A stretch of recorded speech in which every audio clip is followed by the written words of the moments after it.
તો કાર્યકરોની સંખ્યા ઓછી છે તેવું કહીને અત્યારે વળતો પ્રહાર જે છે તે નૈશદ દેસાઈએ કર્યો છે, પરંતુ એક ઉમેદવાર જે રાજકોટના કોંગ્રેસના ઉમેદવાર છે તે તો સતત દેખાઈ રહ્યા છે, રોજે રોજ દેખાઈ રહ્યા છે અને અનોખા અંદાજમાં રોજબરોજ દેખાઈ રહ્યા છે। પરેશ ધાનાણીની વાત કરી રહ્યો છું।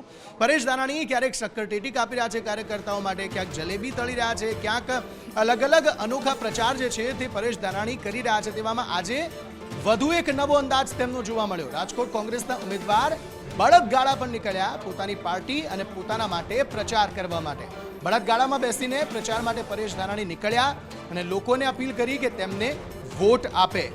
બળદગાડું ચલાવીને ગામડાઓમાં તેમણે આ રીતે ચૂંટણી પ્રચાર કર્યો છે। તે બેઠા પણ હતા, તેમણે સવારી પણ કરી અને સાથે બળદગાડું ચલાવ્યું પણ હતું અને લોકો પાસેથી મત તેમણે માંગ્યા હતા, મત આપવા માટે લોકોને અપીલ કરી હતી।